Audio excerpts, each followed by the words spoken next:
Well, you're right on time for breaking today. Good evening from where you're watching us from. My name is Joel Church and our sign language interpreter is Teresia Washira. We have a lot in line for you and these are our top stories.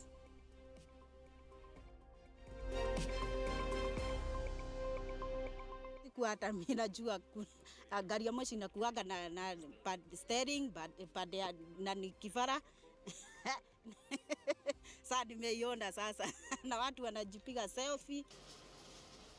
An empty petroleum train on transit from Nanyuki to Nairobi catches fire minutes after leaving Sagana station.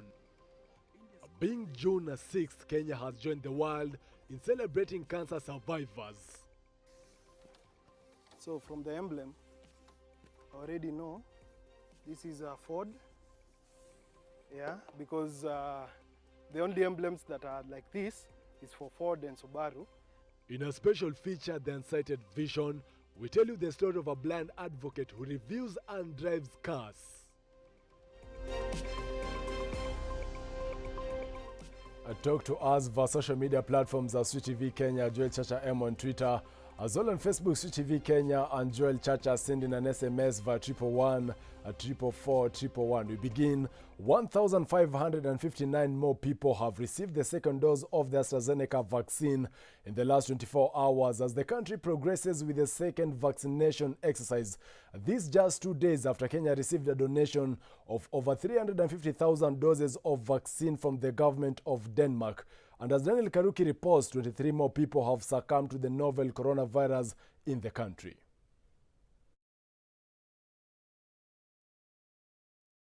Despite looming fears and an earlier threat from the Ministry of Health that Kenyans who had received the first dose of the AstraZeneca vaccine would have to wait a bit longer to receive their second doses, Kenya received a donation of over 350,000 COVID-19 doses from Denmark to aid in the inoculation exercise.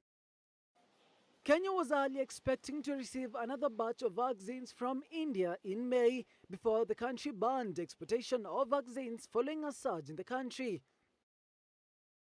As of today, 8,181 Kenyans who had received the first dose of the AstraZeneca vaccine to help prevent them from COVID-19 have already received the second dose of the vaccine.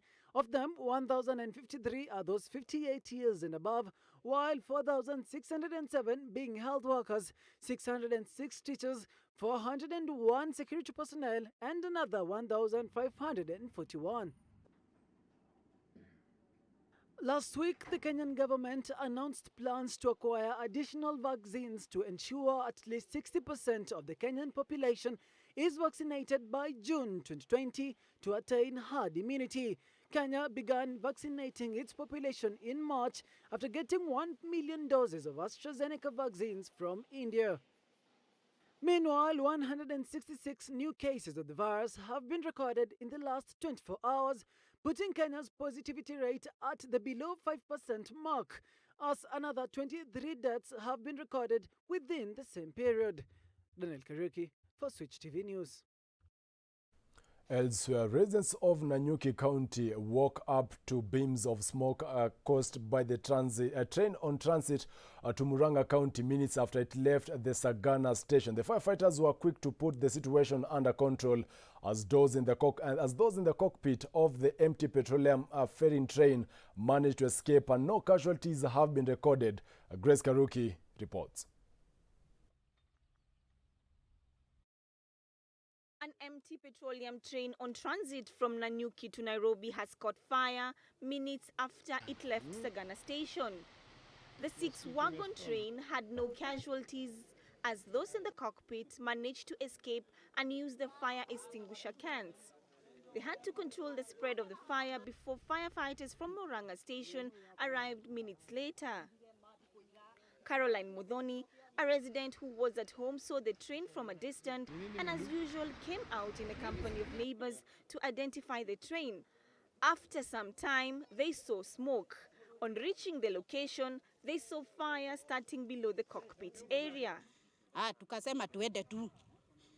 Tukifika hapo, tukaona moto kubwa ilikuwa inatokea karibu na padereva hivi. Sasa hiyo zimamoto wakakuja wakazima hiyo moto. The surprised residents narrated how they feared going closer to the train as they thought it would burst into flames. The fire, which is said to have been caused by an electric fault, was controlled by firefighters who arrived minutes later in conjunction with the residents who flocked the scene. Captain Anthony Mwangi, the lead firefighter at Murang'a, told journalists that they had received an alarming call at 9:30 a.m. where they controlled the fire using the foam extinguisher and managed to arrest the situation at hand. He also thanked the residents for acting in haste to report the matter. Tumepigiwa simu at around 9:30 tukaambiwa kuna lori inachomeka hapa chini, tukakuja on time, tukapata engine ndio ilikuwa inatoa moshi. Tumekabana nayo na sasa hii yote iko sawa. Siku hata mimi najua gari ya moshi inakuaga na steering pad na ni kifara. Sasa nimeiona sasa na watu wanajipiga selfie. The residents got a chance to get closer to the train, touch it, and also pose for photos, saying they have never had such an experience. As much as Nanyuki residents were scared, they were equally overjoyed on the revamped Nanyuki line, which has enabled in ease of transportation of goods and other farm produce. Grace Karaoke, Switch TV. Thank you, Grace Karaoke, and I beg your pardon, it's Nanyuki. There are over 200 variants of roses grown in the farm. Planting flowers can be described as a labor-intensive process from planting to boxing. To boost sales, more farms such as Redlands Roses. Elsewhere, Coast Regional Commissioner John Elungata has ordered Kilifi Bala. He noted that the use of LPG would, apart from helping in the conservation of forests, improve the health and well-being of households, and will result in less pollution. KEME Director General Robert Njue said that the authority had invested 1.6 million shillings to purchase more than 40,000 mangrove tree seedlings from conservation groups from Kidundu area in order to benefit the community through the corporate social responsibility. Ya kupanda miti tu, bali tunataka tushirikiane na wananchi.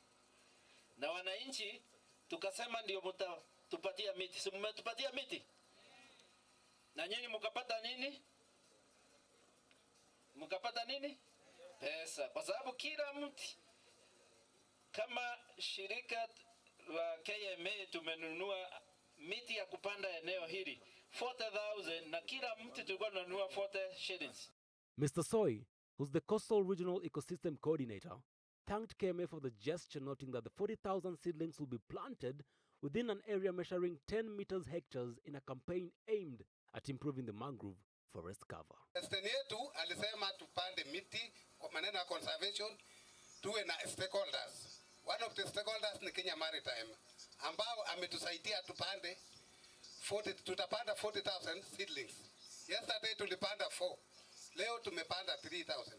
Kilifi County Ecosystem Conservator Elvis Sonda urged residents to embrace the culture of tree planting, urging each of them to plant trees equivalent to the number of years they have lived on Earth. Apollo James, Switch TV. Now, cancer is one of the leading causes of death in the country, with over 48,000 cases being reported each year, having an estimate number of 33,000 people out of these succumbing to the disease, resulting to less than 30% of the people surviving. Today, our reporter Faith Wambua brings us a story of a blood cancer survivor who has battled the disease for 10 years. Take a look.